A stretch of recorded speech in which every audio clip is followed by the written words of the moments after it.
किसी ने बड़े कमाल की बात कही है कि हमारे आसपास कुछ लोग ऐसे होते हैं जिन्हें अपनी परेशानी से ज्यादा दूसरों की खुशी से दुख होता है।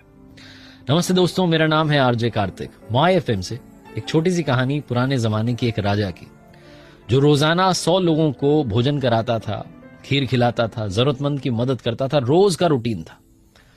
लेकिन एक दिन उससे पाप हो गया। उसकी खीर ने सारी गड़बड़ कर दी। हलवाई जो था वो बर्तन ढकना भूल गया। रसोई में सांप आ गया। सांप ने अपना विष उस बर्तन में छोड़ दिया और वो खीर जब 100 लोगों को खिलाई गई तो 100 के 100 मर गए।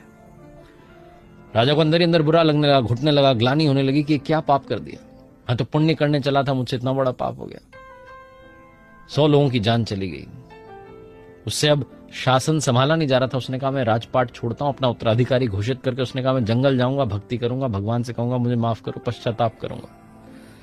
इसी थॉट के साथ में वो चल दिया जंगल की तरफ। रास्ता लंबा था, शाम हो गई। एक गांव पड़ा रास्ते में। उसने सोचा यहां रुक जाते हैं, कल निकल लेंगे। गांव में जो चौपाल थी उस पर कुछ लोग बैठे हुए थे, बातें कर रहे थे। राजा उनके पास गया, कहने लगा कि इस गांव में कोई भक्ति वाला परिवार है, मुझे वहां रुकना है आज, मैं कल निकलूंगा, मुसाफिर हूं।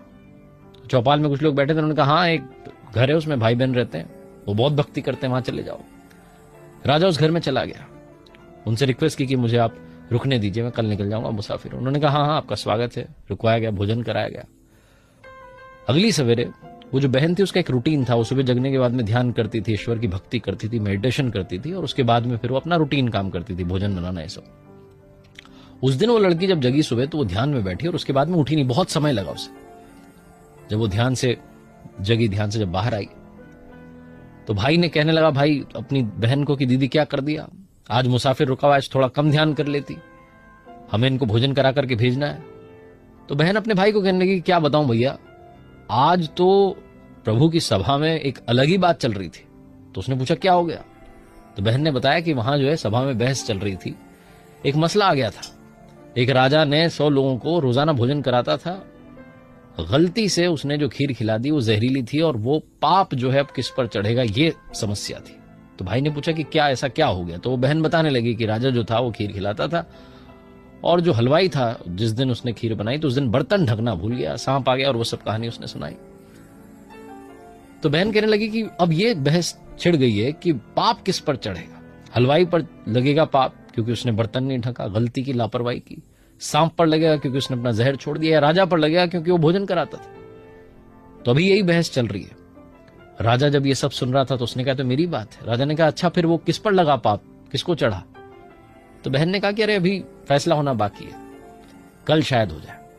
ये बात जैसे ही राजा ने सुनी उसने कहा मैं रुकना चाहता हूं आज भी, मैं कल निकलूंगा, मुझे काम है, ऐसा करके। तो उसी गांव में उसी घर में रुक गया राजा, ये जानने के लिए कि अगली सुबह फैसला होगा तो कौन किस पर पाप लगेगा। राजा उसी घर में रुका हुआ था। गांव में वो रोजाना की तरह चौपाल लगती थी, लोग बैठे। और उस दिन वो उस राजा की बुराई करने लगी कि वो जो मुसाफिर आया है, जो भक्ति के घर में रुकने का ढोंग कर रहा है। जैसे उसने जवान लड़की देखी, बहन देखी, भाई देखा कि 2 ही लोग रहते हैं, बच्चे, तो रुक गया। देखो आप कितना बड़ा चालू है। दिन भर उसकी बुराई होती रही। उधर अगली सुबह जब बहन जगी और वो ध्यान में बैठी और ध्यान जब उसका खत्म हुआ तो राजा उत्सुक था जानने के लिए। उसने पूछा वो किसको लगा पाप। तो बहन ने कहा कि वो पाप तो मेरे गांव में चौपाल पर बैठने वाले सारे लोग बांट के ले गए। छोटी सी कहानी है, लेकिन सिखाती है कि अगर हम दूसरों की बुराई करते रहेंगे तो जो उनके पाप हैं, जो उनके बुरे कर्म हैं, उसका फल भी हमें लगता रहेगा। तो इसलिए बुराई करना बंद कीजिए। सबसे पहले चाहे कोई भी हो, आपके आजू बाजू में, रिश्तेदारों में, घर परिवार में, दोस्त यारों में, ऑफिस में, गॉसिपिंग से बचिए। क्योंकि ऐसा करके ना सिर्फ आप पाप चढ़ा रहे हैं बल्कि अपना समय भी व्यर्थ कर रहे हैं। एक बार फिर से वही बात जो अक्सर आपसे कहता हूं, ऊपर वाले के आशीर्वाद, अपनी मेहनत और अपनों के प्यार के साथ